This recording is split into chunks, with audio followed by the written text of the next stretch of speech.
Hoy es 20 de mayo de 2025, martes de inteligencia artificial. Creo que el capitulito de hoy va a ser un poco largo, pero es que esta semana han pasado bastantes cosas, no más que otras semanas, pero han pasado cosas interesantes. Hay veces que lo que pasa es pues, poco más que la noticia, la mejora, el avance técnico, y no da para hacer grandes reflexiones. Pero esta semana han pasado varias cosas que abren debates, que llevan a pensar en cosas mucho más grandes, mucho más amplias. Así que empezamos con negocios. Me quito primero la parte de compras, valoraciones, fusiones, etcétera, que ya se está convirtiendo en un clásico. Al parecer OpenAI ha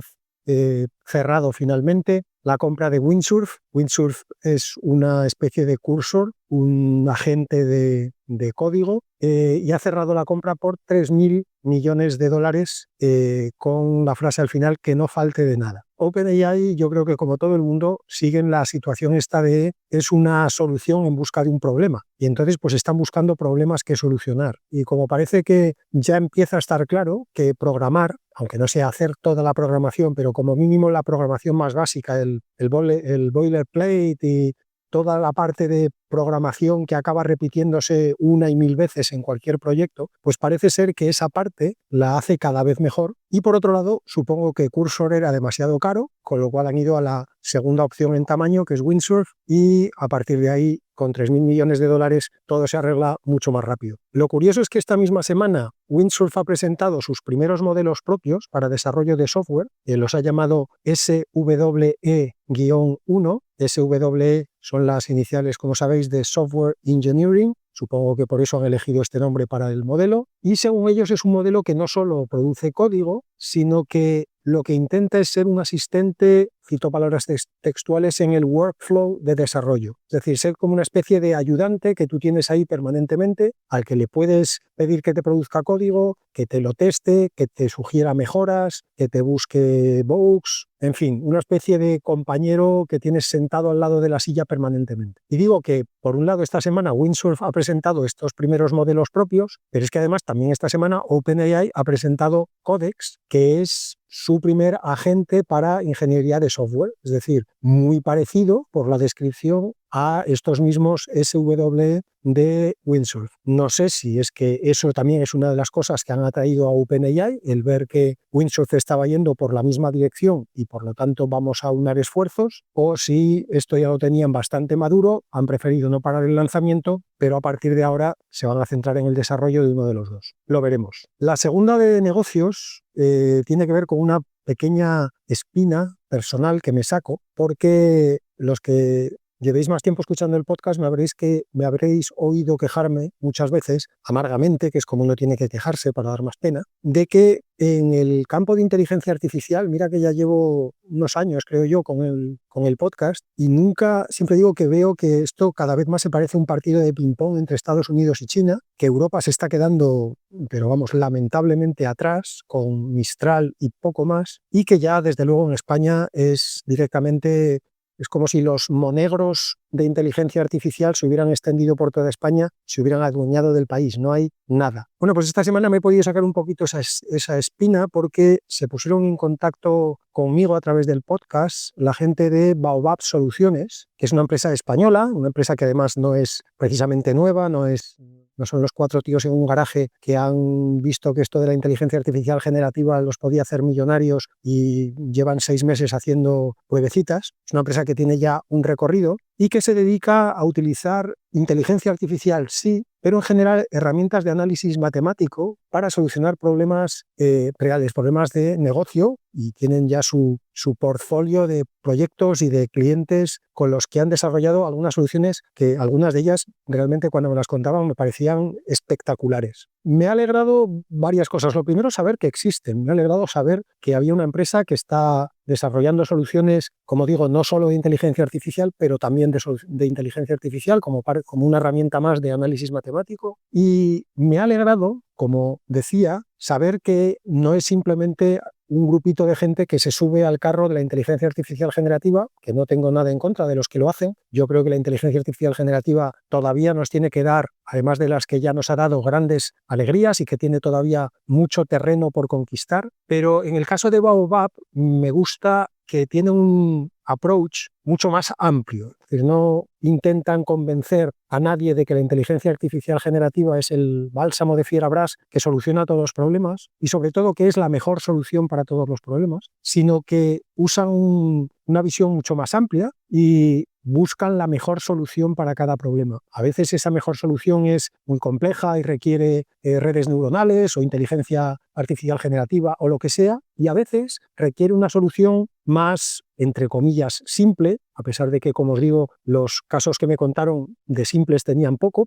los problemas quiero decir, pero a veces no es necesario montar una red neuronal con 5.000 capas y entrenarla durante un mes y dejarse en todo ese proceso un pastizal. Así que, como digo, esa es la segunda cosa, además de saber que existen, que me gustó de lo que me contaron. En la charla surgieron debates muy interesantes, yo me lo pasé muy bien. Obviamente surgió, como no, el clásico debate sobre qué es y qué no es inteligencia artificial, hasta qué punto la inteligencia artificial y el machine learning son lo mismo, o si el machine learning es una parte de inteligencia artificial, pero puede haber otras formas, y cómo muchas veces el análisis también depende del momento. Cosas que hace unos años nos parecían que eran lo más en inteligencia artificial, hoy nos planteamos incluso si son inteligencia artificial. Esas cosas que hace, no sé, 15 o 20 años eran la punta de lanza de la inteligencia artificial, como digo, hoy de repente ya no nos parecen lo suficientemente sofisticadas y empezamos a plantearnos si realmente son inteligencia artificial. Yo, aprovechando que salió este debate, hago un poco de palanca aquí para volver a repetir algo que ya he dicho algunas veces más, y es que yo, cuando me piden que defina así como en una frase qué es la inteligencia artificial, bueno, obviamente la primera definición es la inteligencia, pero hecha artificialmente. Dicho de otra manera, si tú me defines qué es la inteligencia, por cierto, buena suerte con eso, pues yo te defino después la inteligencia artificial, que es lo mismo que me has dicho tú, pero hecho artificialmente, es decir, no producido por la naturaleza. Pero bueno, más allá de la bromita, si lo tengo que definir en una frase, yo lo suelo definir como la capacidad de aprender a encontrar patrones. Y las tres palabras me ha llevado un cierto tiempo acabar eligiéndolas. Las tres tienen una carga importante, es decir, la inteligencia artificial tiene que trabajar con patrones, pero no basta con que trabaje con patrones, tiene que ser capaz de encontrarlos, pero no basta con que sea capaz de encontrarlos, tiene que aprender por sí misma a encontrar esos patrones. Cuando hablo de patrones me refiero a, en general, cualquier tipo de correlación en una secuencia o en un pool de datos. Pero vamos, que esto es un debate abierto, lo doy por hecho. Hay quien dice que, en el caso extremo, hay quien defiende que una instrucción if en un programa es una forma de inteligencia artificial en el sentido de que está siguiendo un patrón, aunque es un patrón que le hemos predefinido antes, ¿no? Así que ya digo, el debate es muy amplio y casi siempre es divertido. La razón fundamental por la que yo le añado lo de aprender a encontrar los patrones, no solamente usarlos, está muy relacionado con la idea de la famosa Bitter Lesson de Richard Sutton, que yo siempre he tenido de una manera no tan estructurada en la cabeza, Richard Sutton la tendría antes que yo, pero cuando él publicó el paper, creo que fue en 2019, yo cuando lo leí tuve la sensación de esto es lo que yo he estado pensando siempre, ¿no? Este tío lo ha contado muy bien, pero yo esto lo llevo pensando mucho tiempo, esa idea de que a la inteligencia artificial no tenemos que enseñarle a encontrar patrones, tiene que ser capaz de aprender ella misma, y para eso nosotros tenemos que quitarnos del proceso. Pero bueno, por volver al principio, es un debate sin fin. Esta semana, de hecho, he leído un artículo a un tipo que trabaja en computación dentro de inteligencia artificial, que defendía que la inteligencia artificial generativa no es inteligencia artificial. Ya que, puestos a llevarlo al otro extremo, como os decía, he leído gente que defiende que una instrucción if es una forma primitiva, pero es una forma de inteligencia artificial. Esta semana he leído un artículo de alguien que dice que la inteligencia artificial generativa no debería llamarse inteligencia artificial porque, según él, y lo defendía, no comparto su razonamiento, pero era un razonamiento lógico y coherente, pues según él, la generativa no es inteligencia artificial. Y por otro lado, pues tenemos todo ese campo difuso de soluciones a problemas muy complejos que no requieren aprendizaje, pero que resuelven problemas que un humano de cabeza, digamos, no podría resolver, y ahí es donde entramos en el debate de si esas soluciones son o no son inteligencia artificial. Otro debate interesante que tuvimos es el doble efecto que ha tenido precisamente la inteligencia artificial generativa en el contexto empresarial, ¿no? Un doble efecto, por un lado positivo y por otro negativo. La parte positiva es que ha llevado la idea de la inteligencia artificial a la primera línea de debate, ¿no? Dentro de las empresas, de repente, tú ves a directores financieros y a consejeros delegados y a miembros de consejos de administración y a banqueros y a inversores interesándose por la inteligencia artificial cuando hace, no sé, 5 años te encontrabas a 1 de cada 100 que se interesara por esto, ¿no? O sea que es cierto, digamos que la inteligencia artificial generativa ha llevado la inteligencia artificial como concepto general al gran público, digamos, empresarial, pero por otro lado, lo que ha llevado es la idea de que los LLMs son la única forma de inteligencia artificial. Es decir, que la inteligencia artificial, por entendernos, es ChatGPT y sus primos, los Geminis y Groks y tal. Y eso lleva a que normalmente esperan que cuando ellos plantean un problema empresarial, la solución siempre venga de la mano de la inteligencia artificial generativa cuando, como decía antes, hablando con esta gente de Baobab, me comentaban que ellos mismos muchas veces sugieren soluciones más simples, que normalmente además son soluciones más robustas, están más probadas porque son herramientas que llevan mucho más tiempo desarrollándose, que son además mucho más precisas. Ya sabemos que la inteligencia artificial generativa, por su propia naturaleza, es muy difícil que acabe llegando a un nivel de precisión comparable al de otras herramientas. Y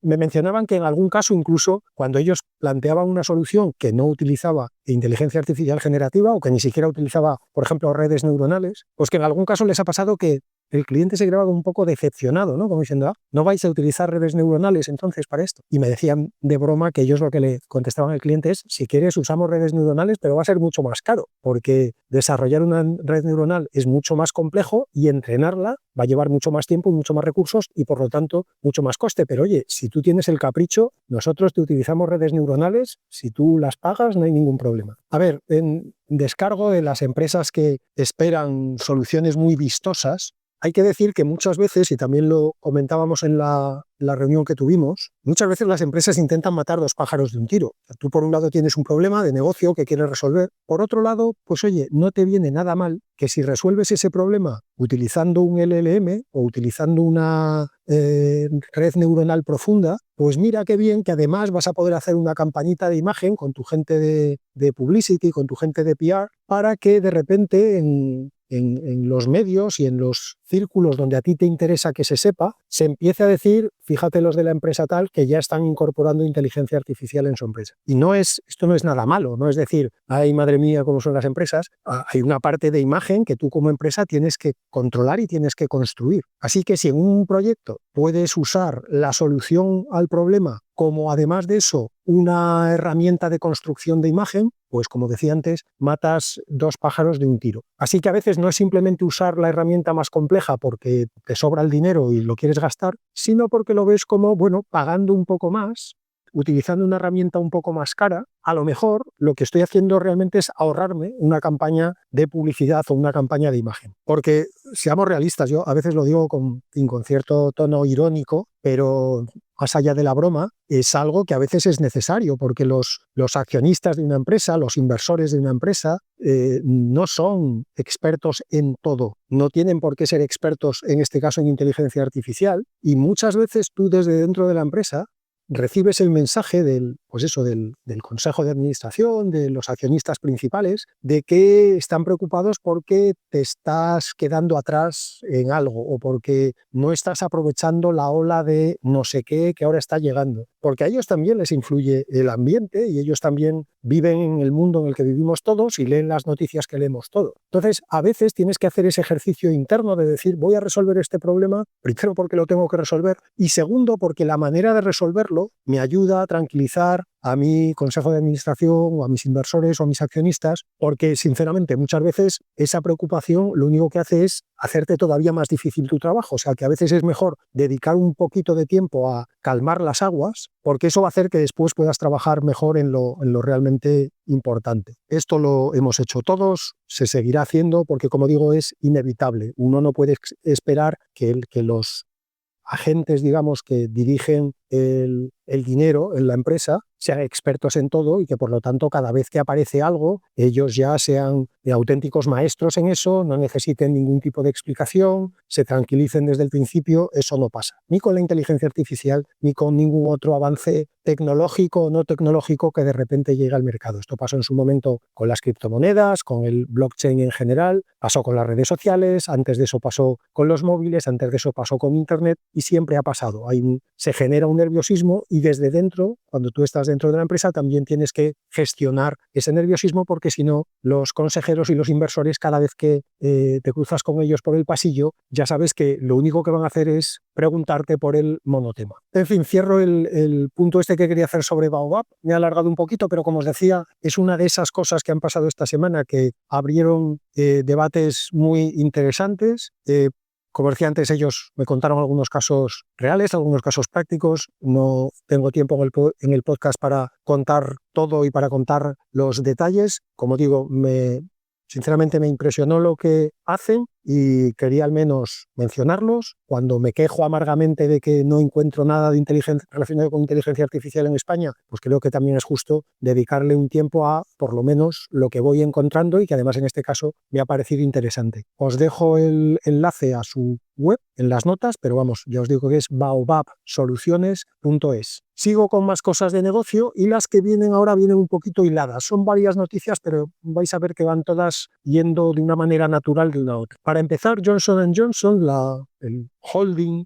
multinacional, dice que ya van a empezar a pasar a la fase de maduración de sus proyectos de inteligencia artificial. Ellos califican la fase en la que estaban ahora de experimentación, dicen que han puesto en marcha más de 900 proyectos en los que se usaba inteligencia artificial. Interesante el aspecto de que esos 900 proyectos se iniciaron a partir de ideas de empleados, son como una especie de,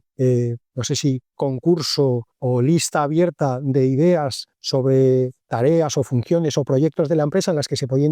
usar inteligencia artificial. Iniciaron más de 900 y ahora han seleccionado los que ellos creen que prometen más. Dicen que básicamente lo que han visto es que el 10-15% de las iniciativas estaba generando el 80% de las mejoras y lo que van a hacer ahora es enfocarse en ese 10-15% que parece más prometedor y madurarlo en esta segunda fase. El proceso es muy lógico, yo diría que es un proceso de innovación clásico, como en tantas otras cosas, como decía antes, al hilo de los inversores y accionistas, esto ha pasado con cualquier gran innovación que ha llegado. Primero inicias una fase de experimentación y después otra de maduración y finalmente una de producción. Lo único que he echado de menos en la noticia o creo que esto lo leí en dos fuentes distintas, en dos o tres, era que en ningún momento se mencionaba que había habido un criterio, por decirlo así, de inteligencia artificial en la propia fase de experimentación. Es decir, me parece muy buena la idea de que sean los propios empleados, que son los que conocen las tareas y las dificultades y los proyectos concretos en los que les vendría bien una ayuda, pero lo que probablemente pase es que la mayoría de esos empleados no sepan muy bien qué es una inteligencia artificial generativa y cómo funciona y, por lo tanto, en qué es, por decirlo así, buena una inteligencia artificial y en qué es mala, o dónde puedes esperar mejores resultados de una generativa y dónde puedes esperar no tan buenos resultados. Y eso puede viciar todo el proceso, porque claro, si entre esos 900 empleados hay algún grupillo que ya tiene una cierta idea de qué es un LLM, qué es la inteligencia artificial generativa o incluso qué es la inteligencia artificial en un concepto más amplio, pues probablemente ellos sean los que propongan las iniciativas que más mejora produzcan, porque ellos ya van a pensar en áreas de trabajo donde la inteligencia artificial o la generativa o un LLM pueda ser más útil. Si todos desde el principio hubieran tenido una visión por lo menos general de qué hace bien, como decía antes, una inteligencia artificial, dónde te puede ayudar más y dónde te puede ayudar menos, entonces probablemente todos habrían pensado en tareas o en áreas en las que la inteligencia artificial les iba a resultar más útil. Con lo cual yo creo que es posible que parte de los proyectos que se están descartando no se estén descartando porque la idea del proyecto fuera mala, sino porque son ideas donde la inteligencia artificial no tiene mucho que aportar. Y esos empleados se perdieron la ocasión de poder pensar en ideas donde la inteligencia artificial sí les podría haber ayudado. Esta es otra de mis amargas, sí, quejas históricas, y es que en las empresas, yo lo que llevo viendo en los últimos años, desde que llegó la generativa, es que el enfoque está en enseñar a la gente en cómo usar la inteligencia artificial y no en explicarles, como digo, aunque sea en una primera aproximación, en un par de tardes, qué es la inteligencia artificial. Y como digo, el error es que si no sabes qué es la inteligencia artificial, te estás perdiendo en el punto de partida lo más importante, que es pensar en qué te puede ayudar la inteligencia artificial y en qué no te puede ayudar la inteligencia artificial. O qué tipo de inteligencia artificial te puede ayudar para unas cosas y qué tipo para otras, porque eso es otra. Lo que veo también últimamente en las empresas es que hay un foco exclusivo en enseñarle a la gente cómo usar LLMs para entendernos. O como mucho inteligencia artificial generativa con modelos de generación de imagen o de vídeo o multimodales. Pero bueno, como digo, para mí el problema está en el origen. Le estás enseñando a usar una herramienta sin explicarles antes qué es esa herramienta, cómo funciona y por lo tanto en qué te puede ayudar más y en qué te puede ayudar menos. Hecha esta aclaración, como digo, este plan de Johnson & Johnson de empezar con muchas ideas, prender muchas pequeñas mechas, ver cuáles son las que empiezan a hacer una llama más grande y concentrar después los recursos en esas, pues me parece el proceso de innovación típico y por lo tanto me parece una buena manera de abordar la llegada de la inteligencia artificial a la empresa. La siguiente noticia, que como digo va un poquito hilada, como os decía antes, a partir de ahora van a ir un poquito hiladas todas, es que Klarna, a través de su CEO, el Semiatovsky o no sé cómo se pronuncia, ha lanzado el típico comunicado de prensa en el que informan de que han conseguido reducir un 40% su plantilla global gracias a la inteligencia artificial. Han bajado de unos 5.000 empleados a unos 3.000, pero que a partir de ahora tienen el plan de volver a aumentar un poco la plantilla contratando a más gente, porque el uso tan generalizado de inteligencia artificial han visto que está empezando a afectar a la calidad del trabajo. Digo que esto va relacionado con lo de Johnson & Johnson porque yo creo que Klarna se saltó claramente la fase de experimentación, o la dio por terminada demasiado rápido, las dos cosas me valen. O, ligando con lo que hablábamos antes, quería mucha publicity, quería hacer rápidamente una campaña de imagen, aprovechar para hablar de esto antes de que otras empresas también se subieran al carro y, sea por lo que sea, porque no experimentaron, porque experimentaron poco o porque se tiraron a la piscina pensando, mira, igual no sale mal, pero de momento van a hablar de nosotros y van a decir que somos los tíos más pintones del barrio. Bueno, sea por lo que sea, claramente entraron demasiado rápido y demasiado pronto y ahora están pues reculando un poquito, que tampoco tiene nada de vergonzoso. Uno no tiene que acertar siempre a la primera. La siguiente noticia, siguiendo en esta misma línea, más que noticia, es una entrevista muy interesante que vi al CTO de WPP, que WPP, para los que no estéis muy familiarizados con el mundo del marketing, es una de las mega redes de agencias y más, y de institutos de investigación. Es una especie de conglomerado de recursos de marketing. Dentro de WPP está pues Gray, está Ogilvy, está Kantar, está Landor, en fin, hay un montón de lo que en su día ya en sí mismas eran grandes empresas de publicidad. Bueno, pues el CTO explica en esta entrevista cómo están usando ya inteligencia artificial generativa de hecho, en muchas partes del proceso de desarrollo de campañas de marketing. Yo diría que casi en todo el proceso, empezando por la parte de research hasta llegar a la parte de producción de contenido e incluso a la predicción de resultados de ese contenido. Me gusta. La entrevista, como digo, es muy, muy buena porque además pone ejemplos muy concretos, incluso muestra el panel, digamos, de control de las herramientas que usan, pero me gusta porque también hace a veces reflexiones generales y en este caso me gustan porque son reflexiones que comparto plenamente y que en este caso sí que diría que ya hace décadas yo defendía cuando se estaba poniendo tan de moda aquella especie de fiebre por conseguir datos de tus usuarios, diciendo que era fundamental tener datos de usuarios porque cuantos más datos tengas de tus usuarios, más fácil será venderle cosas. Y yo ya entonces defendía que los datos personales no son los importantes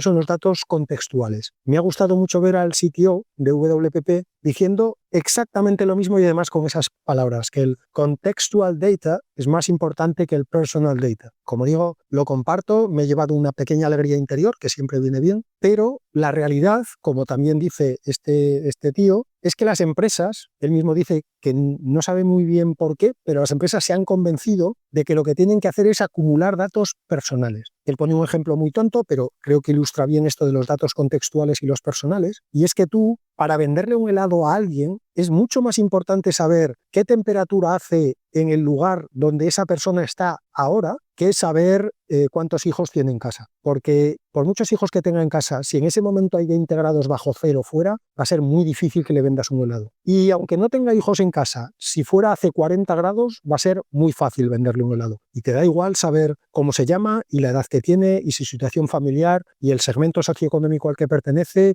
y cuántos servicios de pago tiene contratados en el hogar, ¿vale? Como digo, es un ejemplo muy simple, ¿eh? No os creáis que todo es tan fácil, pero en general yo, si tengo que elegir, no digo que los datos personales no sirvan para nada, lo que digo es que yo creo que valen, en general tienen más valor los contextuales que los personales. Dicho eso, muchas veces los contextuales se pueden deducir de los personales, o sea que, como digo, es un debate como el de antes de la inteligencia artificial, que da para mucho, pero me sorprende que se ha cerrado el debate, las empresas asumen que lo que tienen que hacer es conseguir datos personales y no se hable más. Os dejo en las notas el link a la entrevista porque, sobre todo para los que trabajéis en el ámbito del marketing, creo que es una entrevista muy interesante. Y en el mismo sector, por cierto, leí un artículo esta semana donde el CEO de S4 Capital, que creo haber leído en el artículo que fue uno de los fundadores de WPP, aunque ahora tenga su propio chiringuito, hacía una reflexión sobre si hay que empezar a cambiar el modelo de negocio de las agencias y en general de todos los servicios profesionales y pasar de cobrar por horas a cobrar por el trabajo final. Porque claro, él lo que dice en el artículo es si con la inteligencia artificial vamos a poder hacer el mismo trabajo más rápido, que es una de las consecuencias inmediatas del uso de inteligencia artificial generativa, es decir, ahora hacer el típico copy de 10 segundos o la típica cuñita de radio con una inteligencia artificial generativa en plan quick and rough para una campaña cortita, pues esto que antes te podía llevar semanas y a veces meses, pues ahora te lleva probablemente horas. Claro, la reflexión que él hace es el valor del trabajo ahora no lo va a dar la cantidad de horas que yo le dedique y la cantidad de gente que ponga a trabajar en ese proyecto. Lo que lo va a dar es el resultado final. Y si yo al final te produzco un copy o una cuña que a ti te va a dar mejores ventas o mejor awareness o mejor valoración de imagen, pues yo lo que quiero es que me pagues por el resultado final, no por la cantidad de recursos que yo he dedicado. Así que, ligándolo con la entrevista del CTO de WPP, me ha parecido muy interesante ese articulito. Y para terminar con negocios y con este largo hilo que nos ha ido llevando de Johnson & Johnson a Klarna y de Klarna a WPP, pues termino diciendo que he leído que YouTube y Netflix han presentado unos nuevos formatos de anuncios que están generados por inteligencia artificial. En el caso de YouTube, ha lanzado un producto que ellos llaman Peak Points, puntos pico, que lo que hacen es poner los anuncios en los momentos más emotivos, donde las emociones son más fuertes, de un determinado contenido. Es decir, una inteligencia artificial analiza el vídeo y selecciona los momentos en los que hay como más tensión, en los que el espectador está como más atento, más involucrado con el contenido, y en ese momento zasca, te lanza un anuncio. Una cosa que yo creo que a las audiencias, a los espectadores nos va a encantar. Y en el caso de Netflix, van a usar la inteligencia artificial generativa para crear anuncios que mezclen el producto a anunciar con el contenido que esté viendo en ese momento el espectador. No haciéndolo pasar por publicidad encubierta, sino que imagínate que tú estás viendo un capítulo de una serie del universo de la Guerra de las Galaxias. Bueno, pues lo que hace es los anuncios que vayas a ver mientras esté viendo ese contenido, todos estarán, por decirlo así, tematizados de la Guerra de las Galaxias. Todos los de los anunciantes que quieran, obviamente. Fin de la parte de negocio, vamos con desarrollo y como decía, el episodio claramente va a ser largo porque en desarrollo también hay un par de noticias, sobre todo que abren unas posibles ideas y tiene unas ramificaciones muy interesantes. Me quito primero la parte de nuevos modelos, versiones. Esta semana lo he reducido solamente a uno porque quería dejar espacio para el resto. La única que quiero comentar es que los de Stability han presentado, y además han presentado en código abierto, un modelo al que han llamado Stable Audio Open Small, un modelo de audio que tiene solo 341 millones de parámetros. Es un modelo de texto a audio que han conseguido que se pueda ejecutar en CPUs ARM, que es nuevamente un paso adelante para esperemos que cada vez esté más cerca el momento en el que podamos usar modelos de inteligencia artificial en local. Es un modelo modesto, puede generar clips de audio de hasta 11 segundos y tarda 8 segundos en generarlos, con lo cual no es ni el más rápido ni el más potente, pero insisto, 341 millones en chips ARM es una buena noticia en sí misma. Yendo a las noticias ya propiamente de desarrollo, Meta ha presentado un LLM que trabaja directamente con bytes, es decir, no necesita tokenizar la entrada y construir un diccionario fijo de tokens con los que después trabaja, sino que usa directamente la entrada en formato bruto, en formato byte. Ha llamado a este LLM BLT, Byte Latent Transformer, y lo que hace es transforma los bytes en patches, en trozos de tamaño variable, y el tamaño lo calcula basado en la entropía de la secuencia. Es una idea que no voy a entrar ahora en los detalles porque es relativamente largo, pero es una idea muy interesante, utilizar la entropía informativa en el sentido de la teoría de la información de Shannon. Es muy interesante utilizar la entropía para calcular el tamaño del patch, de tal forma que unes bytes en patches más largos cuando la secuencia es más predecible y en patches más cortos cuando la secuencia es menos predecible. Han entrenado con esta arquitectura, digamos, a un LLM de 8 billones, siempre americanos, de parámetros, lo han entrenado con 4 trillones también americanos de tokens y han conseguido mejorar la eficiencia tanto en training como en inferencia frente a un modelo convencional de tokens. Y además han mejorado también la capacidad de razonamiento del modelo, nuevamente comparado contra una arquitectura tradicional de tokens. La noticia me ha parecido interesante en sí misma porque, como os digo, además tiene esos detallitos, por ejemplo, de cómo construir los patches, que son ideas muy ingeniosas, pero además me parece un paso más, todavía estamos lejos, pero bueno, hay que ir dando todos los pasos, hacia esa dirección que he mencionado también alguna vez más en el podcast, de acabar haciendo modelos que no hagan tanto un Next Event Prediction y que haya que darle, por lo tanto, el event ya formulado de alguna manera, en forma de token o en forma de grupo de bits en una imagen, sino que vayamos hacia un modelo de Next Byte Prediction y que el modelo trabaje directamente con secuencias de ceros y unos y que por lo tanto sea literalmente capaz de trabajar con cualquier cosa. Cualquier entrada, que obviamente se puede expresar en bits, podrá ser susceptible de ser tratada con ese modelo que, como digo, estamos lejos de conseguir, pero que noticias como esta de Meta pues nos acerca un pasito más. Las dos noticias interesantes, que son las dos únicas que voy a comentar ya en este episodio en la parte de desarrollo, son las siguientes. Para empezar, Google, el grupo de DeepMind dentro de Google, ha presentado un agente al que ha llamado Alpha Evolve, Alpha Evoluciona, que es un agente para escribir código, para programar, que evoluciona sus respuestas automáticamente. Y eso hace que pueda, por decirlo así, inventar nuevos algoritmos. La idea general es que es un proceso doble y utiliza un modelo distinto para cada parte del proceso. Por un lado, utiliza Gemini Flash para generar ideas rápidas y después utiliza a Gemini Pro para analizar esas propuestas, las propuestas del Flash,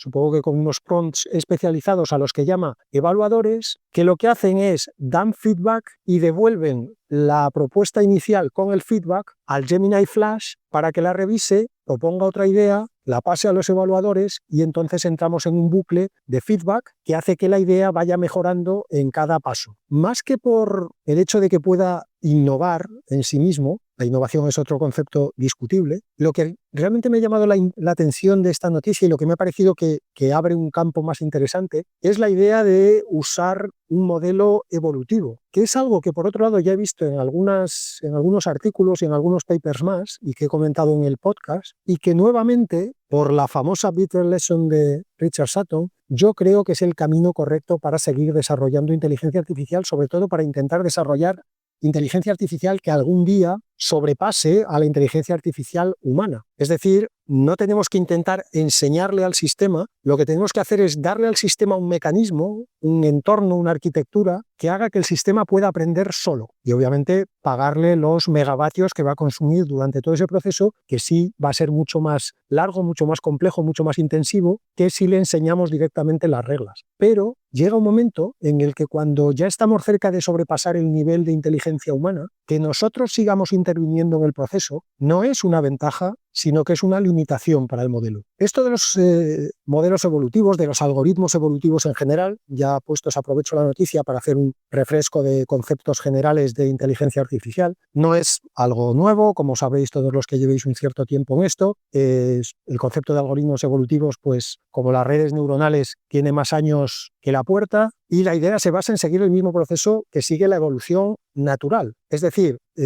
supongamos que tenemos un conjunto de algoritmos que multiplican matrices. Tenemos distintas posibles soluciones al problema de multiplicar matrices. Bueno, la idea de los algoritmos evolutivos es poner a competir a todos los algoritmos que tengamos por un objetivo. Igual que en la evolución natural se compite por los recursos o por encontrar parejas para reproducirse, pues por ejemplo en el caso de un algoritmo, de intentar hacer evolucionar algoritmos de multiplicación de matrices, pues podríamos poner como objetivo la velocidad de cálculo. De tal manera que en cada generación medimos la velocidad de cálculo de todos. Vamos, por decirlo de una manera bruta, matamos a los más lentos, es decir, los apartamos de la competición, y entre los que hayan pasado el corte, pues podemos hacer varias cosas. Una de ellas es mutarlos aleatoriamente, es decir, cambiarles aleatoriamente alguna línea de código, algún parámetro, cambiarles alguna variable. O otra cosa que podemos hacer es, como sucede en la reproducción sexual, combinar trozos de código de varios algoritmos de los que han pasado el corte. Pues coger, por ejemplo, una función de un algoritmo y ponérsela a otro algoritmo que utilizaba una función distinta. Con eso generamos un nuevo conjunto de algoritmos, los volvemos a poner a competir, volvemos a mirar cuáles son los más rápidos, matamos a los más lentos, cogemos a los más rápidos, los mutamos, los combinamos y seguimos así hasta que veamos que la curva de mejora empieza a aplanar y por lo tanto hemos tocado techo en cuanto a la mejora de velocidad. Es importante hacer notar que los algoritmos evolutivos no son una forma de reinforcement learning, que hay gente que tiende a pensar que es una técnica de reinforcement learning. No lo es. De hecho, puedes usar las dos cosas. Puedes usar algoritmos evolutivos y hacer que parte de la evolución se produzca con reinforcement learning. Pero fijaos que en los algoritmos evolutivos,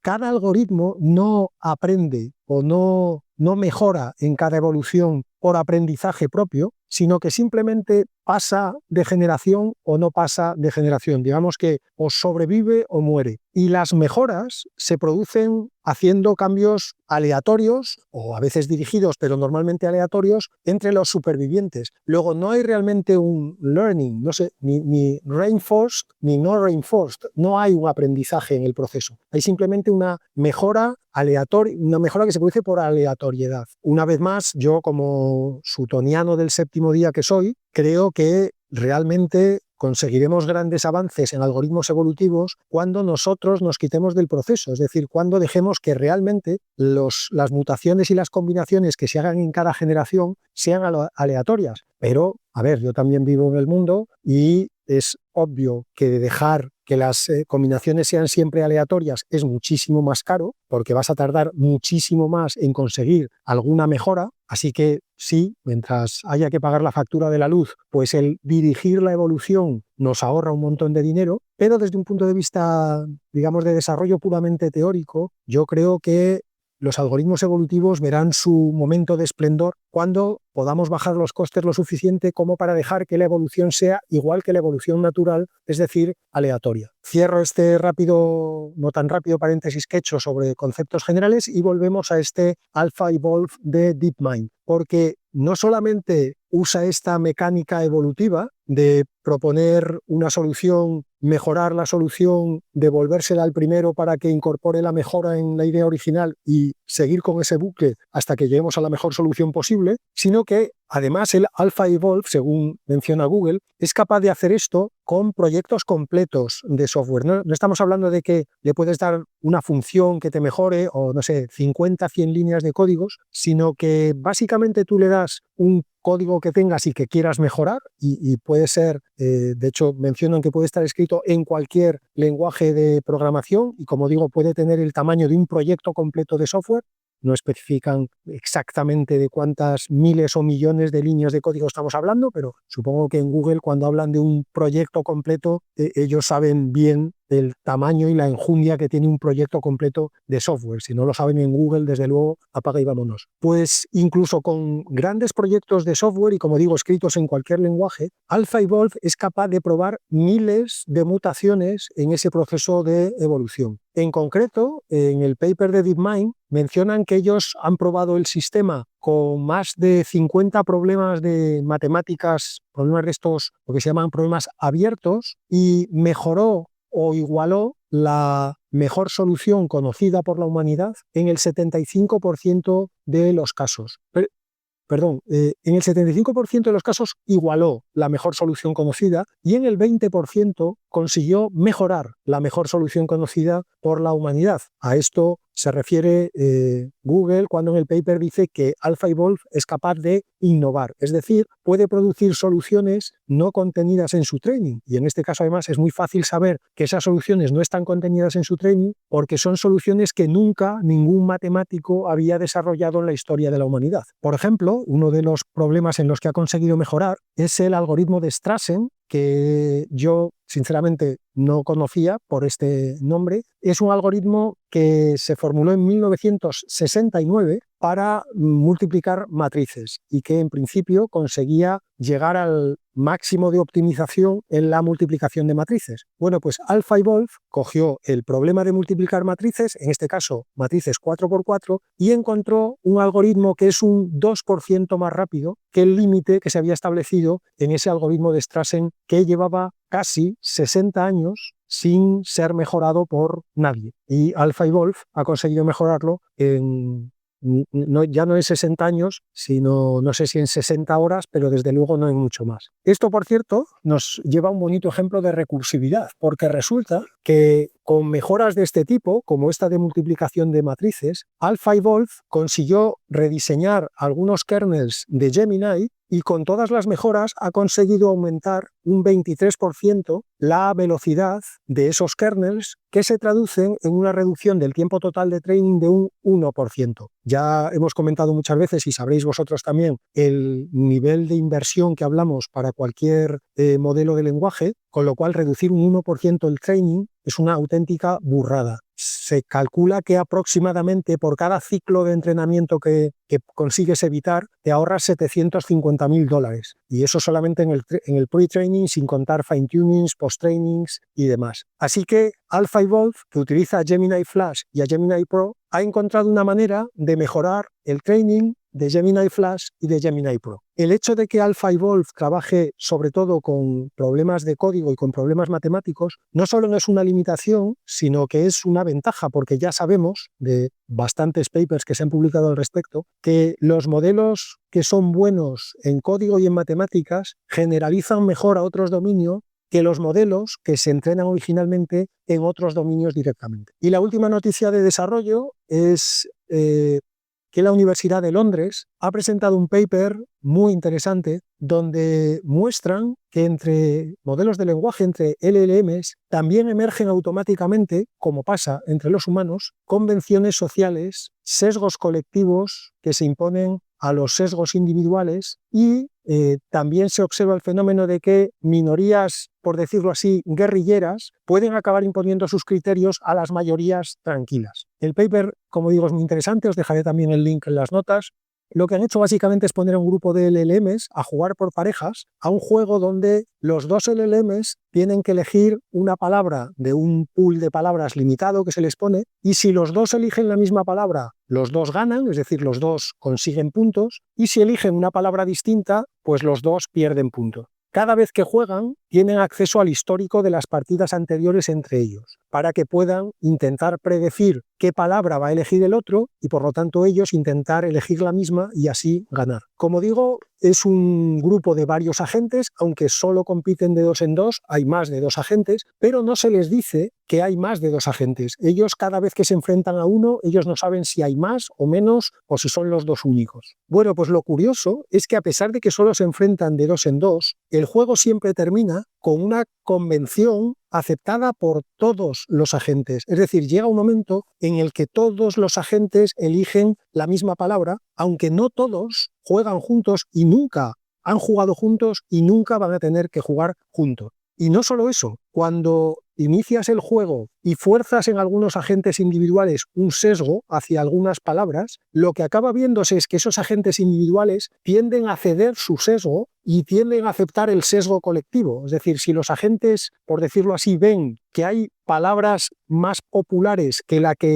que ellos prefieren, digamos que al principio se resisten, pero acaban cediendo y ellos también acaban eligiendo la palabra que más se elige para integrarse en la convención social. Y el último aprendizaje, como decía, es que a partir de un determinado tamaño, que depende de varios factores que especifican en el paper, si hay una minoría especialmente insistente, es decir, a la que desde el principio le das la instrucción de que no cedan a la convención social e intenten imponer su criterio, si a una minoría especialmente insistente le dices que no ceda y al resto de los agentes le dejas el prompt convencional, la minoría insistente acaba cambiando la convención social y acaba consiguiendo que todos los demás elijan sus palabras, a pesar de que había muchos más que empezaban a elegir otras. Todos estos comportamientos que son tan humanos, pues lo interesante de este paper es que ven que emergen también entre LLMs. Esto, por cierto, tiene también una implicación a no muy largo plazo, y es que cuando dejemos de usar solamente las inteligencias artificiales en formato 1 a 1, que es como las utilizamos ahora, es decir, ahora un humano se sienta con un LLM o con un modelo de difusión o con lo que sea y trabaja solo ese humano con el modelo. Cuando empecemos a incorporar a las inteligencias artificiales en grupos de trabajo y sean un miembro más del grupo de trabajo, es posible que entonces, paradójicamente, sea más fácil alinear a las inteligencias artificiales con los criterios humanos, que es una cosa que ahora nos está costando mucho para las interacciones 1 a 1. Pero lo que estamos viendo es que cuando están en un grupo, las inteligencias generativas, como los seres humanos, tienden a dejarse arrastrar un poco por el grupo y tienden a querer integrarse en el grupo. Y como digo, eso será una ventaja para alinearlas y que sean,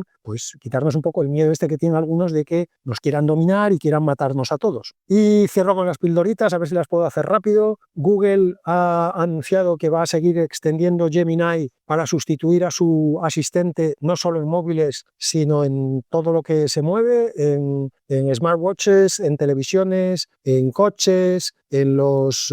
headsets, en los cascos de inteligencia artificial de realidad aumentada, por todos los lados. Google también ha lanzado la aplicación de Android para usar NotebookLM, que yo ya os dije en su día, creo, y alguna vez más lo habré mencionado, que a mí me parece una de las mejores, si no la mejor, aplicación de inteligencia artificial que hay. Es realmente fascinante tener una herramienta como esa y no debo de ser el único que lo piensa porque, como digo, presentaron la aplicación para Android y en 24 horas ya estaba en el top 10, en el top 10 de las aplicaciones más descargadas en Google Play. Y creo que, por cierto, mañana en el Google I.O., en la convención esta de desarrolladores de Google, van a presentar la versión para iOS. Como digo, a mí lo de NotebookLM me parece la bomba. Y tenerlo, cuando me lo descargué al móvil ayer,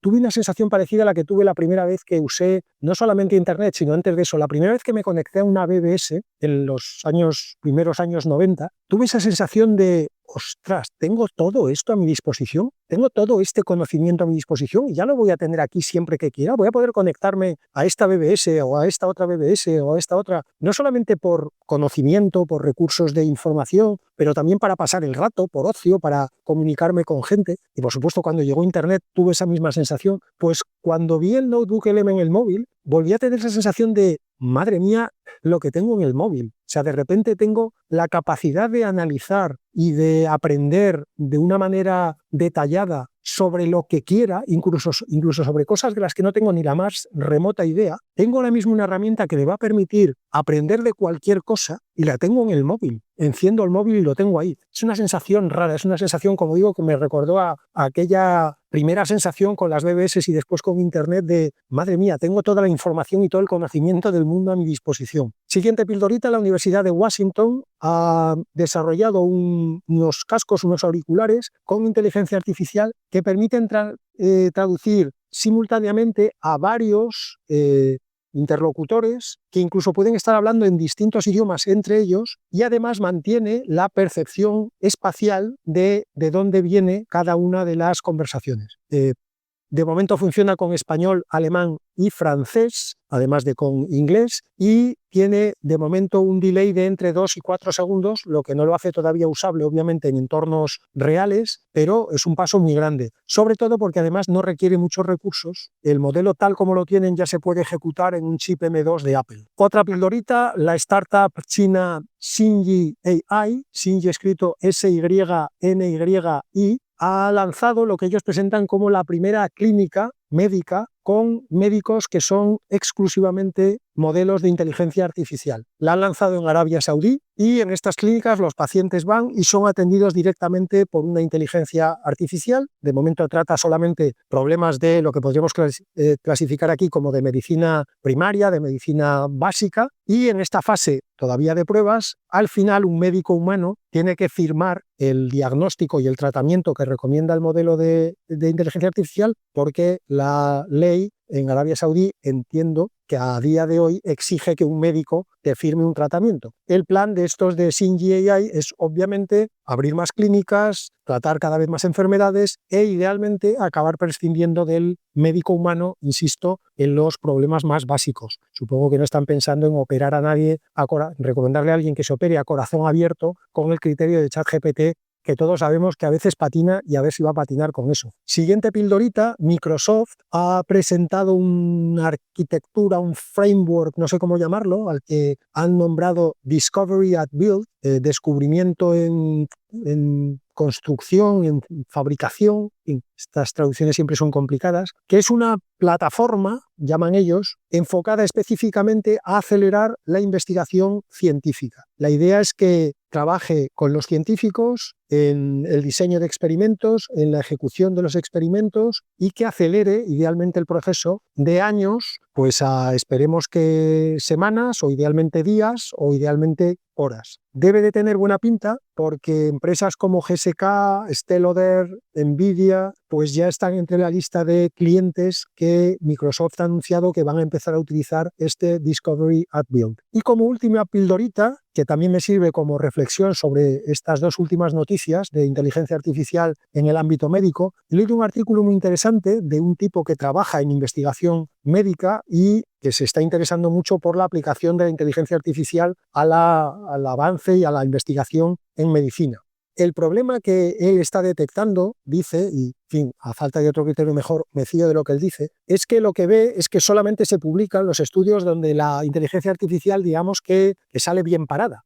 Lo cual tiene cierto sentido porque nadie quiere publicar un estudio que diga hemos hecho esta prueba y ha salido mal. Es bueno, pues si ha salido mal, no has conseguido ningún avance, no hay ninguna mejora y ¿para qué vamos a gastar tiempo y dinero de los redactores de las revistas científicas en publicar un estudio que no supone ningún avance? Y eso, vale, es así, pero desde un punto de vista puramente científico, muchas veces es tan interesante saber cuándo algo funciona como cuándo algo no funciona. Y eso es lo que echa de menos, como digo, el autor de este artículo. Esto, dice él, que no es algo que pase específicamente con la inteligencia artificial, sino que es un problema generalizado en la publicación científica que él viene viendo desde hace tiempo y que eso hace que en general se genere un cierto sobreoptimismo sobre el, digamos, brillante futuro que nos espera, porque continuamente estamos viendo buenas noticias sobre nuevos avances, nuevos descubrimientos, nuevos tratamientos, que después resulta que nunca acaban de concretarse o que tardan muchísimo más tiempo de lo que nos han hecho creer en concretarse. Él también achaca eso, este sobreoptimismo, no solo a que solamente se publican noticias buenas, sino que a veces los